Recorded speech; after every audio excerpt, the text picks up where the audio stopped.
오늘은 영원한 말씀이라는 제목으로 우리 하나님 말씀 함께 나누도록 하겠습니다. 어제 우리는 구원받은 성도, 거듭난 성도의 믿음이 어디까지 가야 되는가 하는 것을 22절에서 마음으로 피차 뜨겁게 사랑하라, 아가페의 사랑까지, 그 신적인 사랑까지 나아가야 된다 하는 것을 봤는데, 아가페의 사랑이란 사랑의 최고 정점입니다. 하나님이 하시는 그 사랑을 아가페 사랑이라 이렇게 부르는 것인데, 과연 우리가 그렇게 사랑을 할 수 있는가? 연약한 인간이 정말 형제 자매를 아가페 사랑으로 사랑할 수 있는가 하는 질문이 생기죠. 근데 이것에 대한 대답이 23절인데, 너희가 거듭난 것은 썩어질 씨로 된 것이 아니요 썩지 아니할 씨로 된 살아있고 항상 있는 하나님의 말씀으로 되었기 때문에 너희들은 사랑을 해야 된다 하는 것을 베드로가 답변을 한 겁니다. 오늘 본문에서는 이 썩을 씨의 영광과 썩지 않을 씨의 영광을 이제 대조하면서, 썩을 씨의 영광은 기껏해야 들의 꽃처럼 쉽게 부서진다, 금방 말라버린다, 일시적이다 하는 것을 말하고 있는데, 사실 이 본문은 이사야서 말씀을 베드로가 가져온 것이거든요. 그래서 이사야서 40장 6절에서 8절 말씀을 보시면, 모든 육체는 풀이요 그 모든 아름다움은 들의 꽃 같으니 풀은 마르고 꽃은 시들문 여호와의 기운이 그 위에 불미라. 이 백성은 실로 풀이로다. 풀은 마르고 꽃은 시드나 우리 하나님의 말씀은 영영이 서리라. 이거 이사야서의 말씀을 베드로가 인용을 한 겁니다. 이사야서의 배경은 이스라엘이 곧 망하는 시대입니다. 그러니까 이스라엘이 이제 곧 망할 것인 녹록치 않은 시대, 하나님의 제사장 나라가 이방 나라들에 의해서 망하는, 도저히 이해할 수 없는 일이 벌어지는 시대에, 절망만이 가득한 시대에 이사야서는 질문을 던지는 겁니다. 그럼에도 불구하고 하나님은 여전히 하나님인가? 그분은 지금 어떤 일을 하시는가? 우리가 알 수 없는, 도대체 이해할 수 없는 이런 일들 가운데서도 하나님의 계획은 여전히 변함이 없는가? 도대체 그분의 계획은 뭔가? 왜 하나님의 선민인 이스라엘 백성은 망할 수밖에 없는가?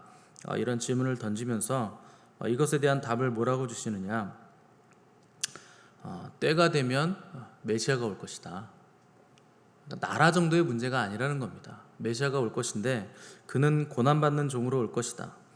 또 이는 한 아기가 우리에게 낳고 한 아들을 우리에게 주신 바 되었는데 그의 어깨에는 정사를 메었고 그의 이름은 기묘자라 모사라 전능하신 하나님이라 영존하시는 아버지라 평강의 왕이라. 그가 모든 것을 회복시킬 것이다. 너희들 걱정하지 마라. 이것이 답으로 주어진 것이 바로 이사야서입니다. 이때 이사야는 하늘 보좌에서 천사들이 거룩하신 하나님을 극진히 경배하는 모습을 보고 선지자로서의 이제 재소명을 받게 됩니다. 그때 하나님은 누가 우리를 위하여 갈고 이렇게 얘기하면서 이사야가 내가 가겠다 하면서 소명을 받게 되는데, 그때 하신 말씀은 네가 가서 전해라. 그런데 전해도 그들이 듣기는 듣지만 듣지는 않을 것이다. 그리고 아무리 전해도 깨닫지 못할 것이다. 이상한 말씀을 하시죠. 근데 우리가 어제 살펴본 예수님의 씨 뿌리는 비유에서도 예수님도 동일한 말씀을 하시죠. 하늘나라의 비밀이 너희에게는 허락되었지만 그들에게는 아니다. 그들에게 허락된 거 아니다. 그들은 내가 말하는 것을 들어도 듣지 못하고 보아도 보지 못하고 깨닫지도 못할 것이라. 예수님이 이렇게 말씀하셨습니다. 복음서 마태복음에 보시면 마태가 이 구절을 자세하게 설명을 했는데, 마태복음 13장 14절에서 17절 보시면, 이사야의 예언이 저희에게 이루었으니 일렀으되 너희가 듣기는 들어도 깨닫지 못할 것이요 보기는 보아도 알지 못하리라. 이 백성들의 마음이 완악하여져서 그 귀는 듣기에 둔하고 눈은 감았으니 이는 눈으로 보고 귀로 듣고 마음으로 깨달아 돌이켜 내게 고침을 받을까 두려워함이라 하였느니라. 그러나 너희 눈은 봄으로 너희 귀는 들음으로 복이 있도다. 내가 진실로 너희에게 이르노니 많은 선지자와 의인이 너희 보는 것들을 보고자 하여도 보지 못하였고 너희 듣는 것들을 듣고자 하여도 듣지 못하였느니라. 무슨 말씀인가? 이사야서의 예언이 예수 그리스도를 통해서 이루어졌다 하는 것을 얘기하는 겁니다. 그러니까 이사야서에는 메시아가 올 것이라 하는 것을 계속 반복해서 예언을 하고 있는데, 복음서에 보시면 그 예언이 예수 그리스도를 통해서 이루어졌다 하는 것을 볼 때 예수님이 바로 그렇게 기다리던 예언되었던 메시아다 하는 것을 얘기를 해주고 있는 겁니다. 바울도 이런 표현을 동일하게 썼는데 고린도전서 2장 9절 보시면 기록된 바 하나님이 자기를 사랑하는 자들을 위하여 예비하신 모든 것은 눈으로 보지 못하고 귀로도 듣지 못하고 사람의 마음으로도 생각지 못하였다. 동일하게 듣지 못할 것이다, 깨닫지 못할 것이다, 감추어진 것이다 이런 표현을 쓴 겁니다. 당황스럽게도 이런 말씀들은 믿지 않는 사람들에게 주신 말씀이 아니고 믿지 않는 자들, 교회 안에 그 백성들에게 하나님이 네가 가서 말해도 듣지 않을 것이다. 나의 백성들이지만 그들은 깨닫지 못할 것이다. 마음으로 깨닫지 못할 것이고 귀로도 못 들을 것이다. 왜냐하면 그들의 눈을 내가 멀게 할 것이고 그들의 마음을 완고하게 하였으니 이는 그들로 하여금 눈으로 보고 마음으로 깨닫고 돌이켜 내게 고침을 받지 못하게 하려 함이다. 그러니까 언뜻 보면 하나님이 듣지 못하게 만드셨고 보지 못하게 만드셨고 깨닫지 못하게 만드셨다. 이렇게 얘기한 겁니다. 그러니까 이사야가 깜짝 놀라죠. 왜 하나님 그렇게 하십니까? 하나님의 백성들인데 왜 깨닫지 못하게 하십니까? 왜 듣지 못하게 하십니까? 어느 때까지 도대체 그렇게 하실 것입니까? 물으니까 성읍들은 황폐하여 주민이 없으며 가옥들에 사람이 없고 땅이 완전히 황폐하게 되기까지 사람들이 멀리 옮겨 땅이 버림을 받을 때까지 그렇게 할 것이다. 즉 그러니까 극심한 환난의 때까지 완전히 나라가 망해서 디아스포라로 흩어져서 버림받게 될 때까지 대부분의 사람들이 듣지 못할 것이다. 환난이 오기 전까지 그들은 절대 듣지 않을 것이라 이렇게 얘기하는 것인데 남은 자들의 거룩한 씨들은 아주 적은 수가 될 것임을 이사야서에서 예언을 하고 있는 겁니다. 마치 하나님이 이스라엘이 망하기를 간절히 원하시는 것처럼 그들이 돌이키지 않기를 간절히 원하시고 회개하지 않기를 원하시고 마음으로 깨닫지 못하게 돼서 고침받지 못하게 되기를 간절히 원하시는 것처럼 말을 하고 있는데 왜 그런가? 하나님이 충분히 이미 기회를 주셨는데 그들이 돌이키지 않았기 때문에 그런 겁니다. 오랫동안 선지자들을 통해서 말씀하시고 기회 주시고 애타는 마음으로 기다리셨습니다. 그래서 이사야서 처음에 보면 어떻게 시작하냐면 하늘이여 내 말을 들으라, 땅이여 내 소리를 좀 들어봐라, 소도 제 어미를 알고 뭐 이런 표현을 쓰잖아요. 그러니까 이 백성은 소도 자기의 어미는 알고 다 아는데 이 백성은 내가 자기의 어버이인 줄 모른다, 내가 아버지인 줄 모른다. 하늘아 내 얘기를 좀 들어봐라. 이게 말이나 되는 얘기냐? 내가 그들을 어떻게 사랑했는데 그들이 나를 어떻게 버렸는지 하늘아 땅아 니들이 좀 얘기를 들어봐라. 이렇게 하나님이 탄식하시면서 시작을 하시는 겁니다. 그게 이사야서의 시작입니다. 그러니까 오래 기다렸고 애타는 마음으로 돌이키기를 바랬는데 결국 그들이 돌이키지 않으니까 하나님의 정당한 심판이 그들에게 내려졌다 하는 겁니다. 그러면 하나님의 심판 중에서 가장 무서운 심판이 뭐냐면 그 무지와 망상 속에 그냥 내버려 두는 겁니다.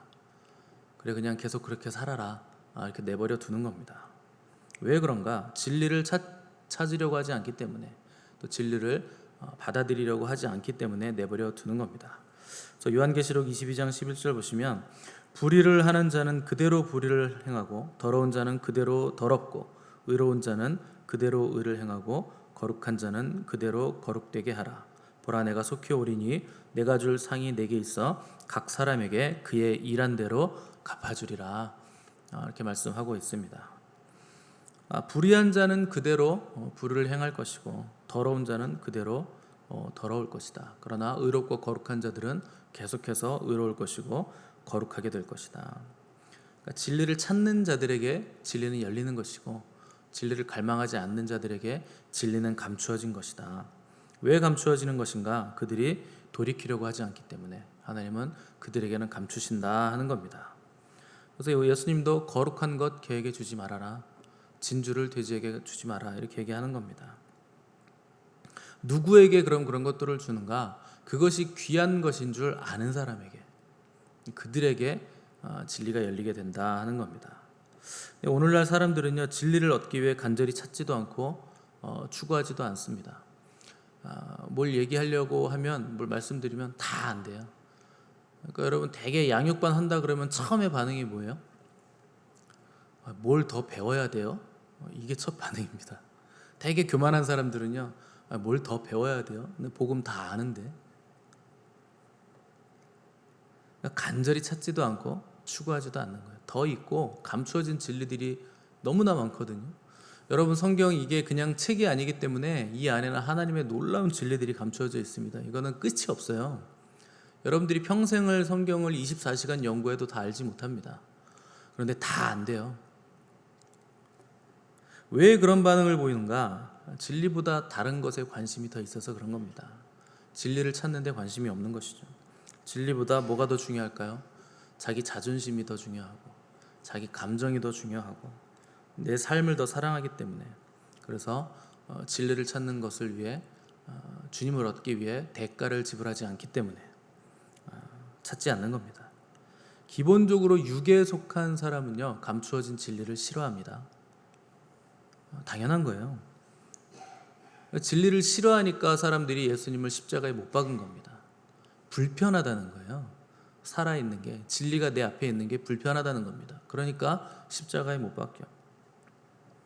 여러분들이 정말 거룩하고 정결하게 삶을 사시면 여러분들을 죄인들은 불편해하게 돼 있어요.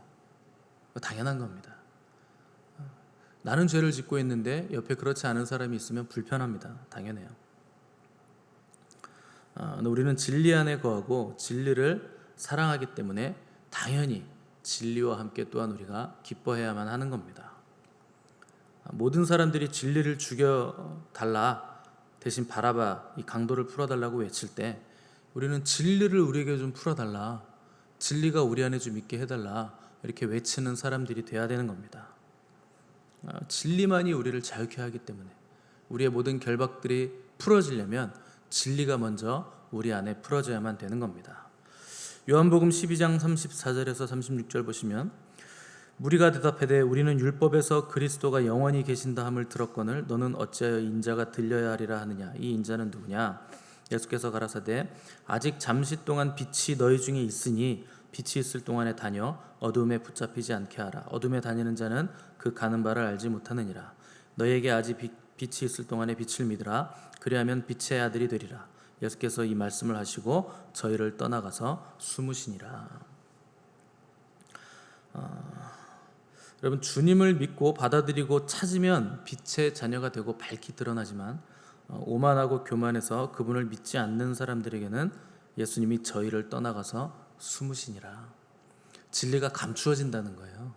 진리 대신 주님이 자기를 거부하는 자들은 떠나셔서 저희를 떠나서 숨으신다는 얘기입니다. 이게 가장 큰 형벌이고 저주입니다.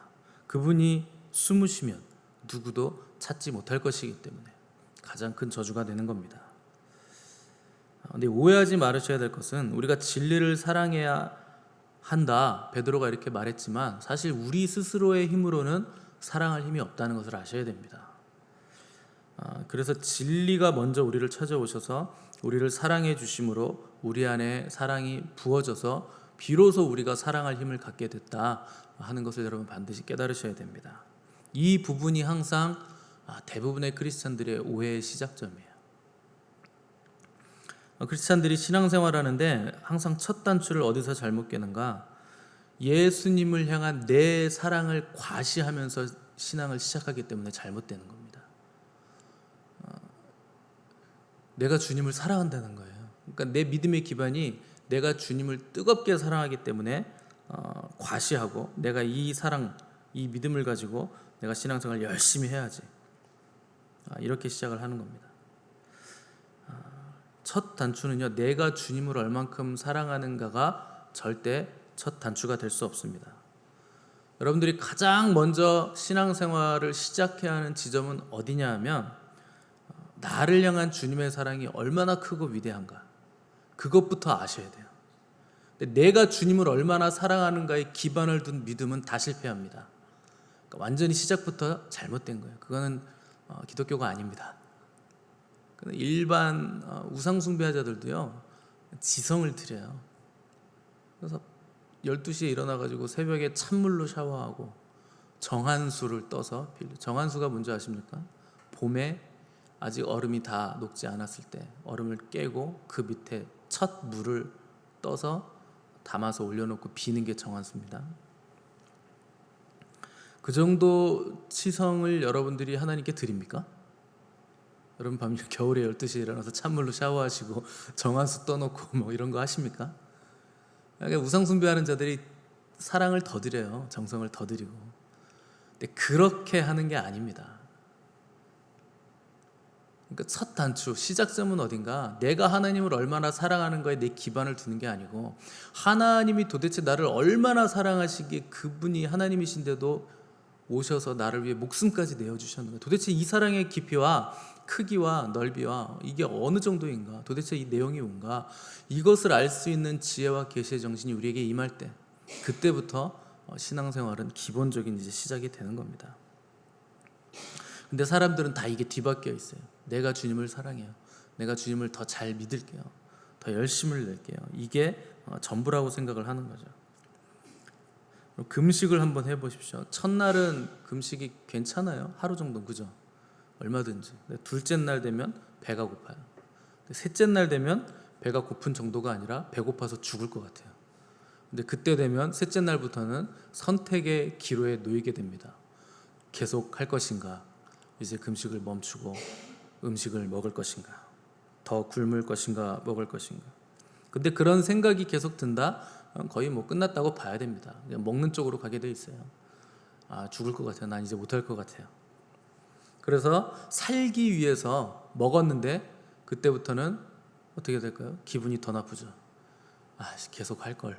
뭐 이런 생각이 들죠. 그때부터 이런 생각이 들어요. 일주일 내가 금식했다면 뭐가 돼도 됐을 텐데, 열흘 금식했다면 뭔가 돌파가 일어났을 텐데, 20일을 했으면 어땠을까?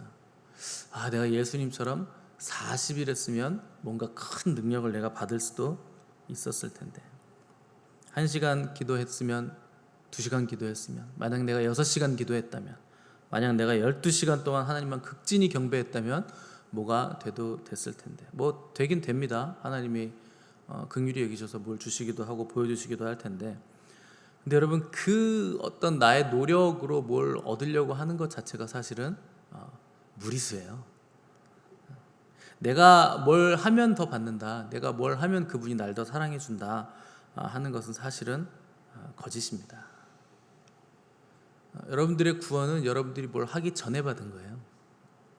자꾸 뭘 해가지고 뭘 더 얻어내려고 하는 건 마귀의 속삭임이에요. 먼저 알아야 될 것은 도대체 그분은 나를 어떻게 사랑하셨길래 내가 죄인 되었을 때 나를 구원해 주셨나, 그걸 먼저 아셔야 됩니다. 베드로는요, 주님을 향한 자기의 사랑, 자기의 믿음이 자기 기반이었어요. 그래서 주님을 배반한 겁니다. 여러분, 믿음이 최고일 것이라고 자꾸 생각하시는데 그렇지 않습니다. 믿음은 계속 업앤다운을 해요. 올라갔다가 떨어지고 올라갔다가 떨어지고. 그러니까 베드로는 자기 믿음의 기반을 두고서 내가 죽는 데까지 주님 따라갈게요, 이렇게 얘기했던 사람입니다. 믿음으로 순교를 할 수 있을 것 같지만 믿음으로는 순교 못합니다. 결정적일 때 내 목숨의 위협을 받으면 믿음은 땅으로 곤두박질 쳐요. 쪼그라들어요. 순교는 사랑으로 하는 거라 그랬잖아요. 믿음으로는 아니에요. 그래서 믿음은 어디까지 나아가야 되는가? 사랑으로 역사하는 믿음까지 나아가야 되는 겁니다. 사도 요한을 보시면 요한복음에서 요한이 자기를 어떻게 소개하냐면, 주께서 사랑하시는 제자가 주님 품에 안겨 있었다, 뭐 이런 식으로 표현을 하는데, 무슨 말입니까? 다른 제자들은 사도 요한을 그렇게 표현 안 해요. 오히려 우레의 아들, 뭐 이렇게 표현하죠. 우레의 아들이 뭐예요? 번개, 뇌성이 칠 때 그 우레, 그 아들이라는 거예요. 무슨 말인 줄 아세요? 성질이 더러웠다, 번개 같았다. 그러니까 뭐 주님 말씀 안 듣고 막 주님 죽이려고 그러니까 주님 저기 불을 내려가지고 쟤네들을 다 프라이드 치킨 통닭으로 만들어 버리시죠. 그러다가 혼나잖아요. 그 우레의 아들이에요. 다혈질이란 얘기예요, 사도 요한이. 그런데 사도 요한이 자기를 뭐라고 표현해요? 주께 사랑을 받는 자. 그러니까 자기가 어떤 사랑을 받았는지 안다는 거예요. 그 베드로와 요한의 차이점은 여기 있는 겁니다. 그래서 십자가 앞에 누가 있어요? 베드로가 아니라 요한만 있는 거예요. 끝까지 따라간 거예요. 사랑이에요, 사랑. 그러니까 내가 주님을 사랑하는 그 사랑이 아니고, 그건 베드로의 믿음의 기반이고, 요한은 주님이 나를 어떻게 사랑하셨는가, 주님이 나를 얼마나 사랑하셨는가, 나는 사랑받는 자다, 나는 사랑받는 제자다, 이걸 알고 있었던 겁니다. 그러니까 믿음의 기반이 뭡니까? 주님이 나를 얼마나 사랑하시는가를 아는 데 있는 거예요. 이 결정적인 차이가 둘을 가른 겁니다. 그러니까 베드로는 나중에 이게 된 거예요. 그래서 너희가 피차 서로 사랑할지 뜨겁게 사랑해야 된다, 아가페의 사랑까지 나아가야 된다. 왜냐하면 내가 이 사랑을 받았기 때문에.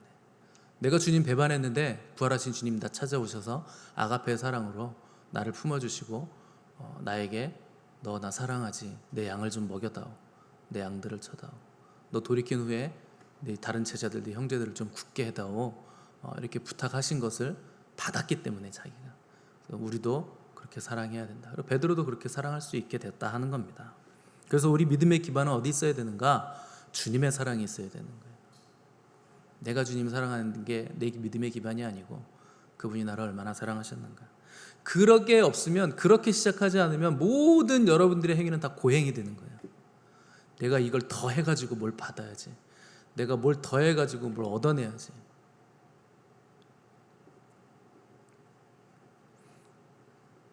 여러분 정직하게 한번 생각해 보세요. 내가 얼마나 큰 사랑을 받았는지, 내가 받은 사랑의 내용이 어떤 사랑인지 여러분 아십니까? 그걸 모르기 때문에 우리가 고행하고 있는 거예요. 이건 창세 전에 있었던 사랑이에요. 영원한 사랑이에요. 영원 전부터 영원 후까지 계속될 사랑이에요. 그거를 깨달을 수 있는 지혜와 계시의 정신이 우리에게 임해야 됩니다. 베드로는 그걸 지금 우리에게 권면하고 요구를 하고 있는 겁니다. 그럼 처음 질문으로 돌아가서, 과연 우리가 아가페의 사랑을 할 수 있는 사람들인가? 우리에게 그럴 능력이 있는가? 왜 우리가 그런 사랑을 해야 되는가? 살아있고 항상 있는 하나님의 말씀이 우리의 형제들을, 자매들을, 우리의 이웃들을, 또 하나님을 사랑하라고 말씀하시기 때문에 우리가 사랑을 해야 되는 겁니다.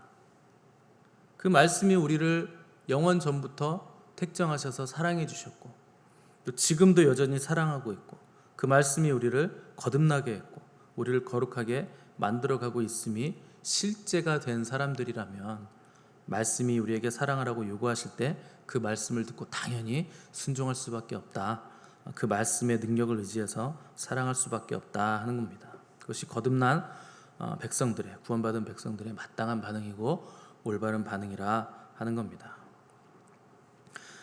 세상의 모든 것은 다 유한하죠. 다 시들고 사라질 겁니다. 다 소멸될 거예요. 그러나 하나님의 말씀은 영원히 있을 겁니다. 요한복음 12장 48절 보시면, 나를 저버리고 내 말을 받지 아니하는 자를 심판할 이가 있으니 곧 나의 한 그 말이 마지막 날에 저를 심판하리라. 그러니까 여러분, 우리를 사랑하시고 거듭나게 하시고 구원하시고 거룩하게 만드는 것도 말씀이지만, 그 말씀에 불순종한 사람들을 심판할 것도 그 말씀입니다. 주님이 심판하시는 게 아니고, 주님이 직접 뭐라고 말씀하셨는가? 내가 한 그 말이 마지막 날에 저희들을 심판할 것이다. 그 말씀이 심판한다는 거예요. 그러니까 말씀에 대한 반응을 어떻게 가지느냐에 따라서 그 말씀이 우리에게 은혜가 될 수도 있고 영광이 될 수도 있지만 심판이 될 수도 있는 겁니다. 그래서 준비된 자들에게 하나님의 영광은 무한한 영광이지만, 준비되지 못한 자들에게 하나님의 영광은 심판인 거예요. 두려운 겁니다. 그래서 우리가 말씀, 거룩하게 만드는 이 말씀을 귀하게 여겨야 되는데, 이 말씀이 또한 우리를 심판할, 썩지 않고 항상 있는 말씀이기 때문에 잠깐 심판하고 끝나는 게 아니라 이 말씀은 썩지 않고 영원한 거예요. 영원히 심판한다는 거예요. 여러분 안에 하나님의 살아있고 항상 있는 말씀이 있다면 여러분 그 음성을 오늘날 거부하지 마시고 들으시기 바랍니다. 순종하시기 바랍니다. 그리고 옆에 있는 우리의 형제 자매, 그분들을 말씀이 요구하는 대로 피차 용납하고 용서하시고 마음 다해 그들을 받아주시고 뜨겁게 사랑하심으로 말씀이 우리에게 심판이 되는 것이 아니라 우리의 기쁨이요 감격이요 영광이 되는 저 여러분들 되시기를 간절히 바랍니다. 함께 기도하겠습니다.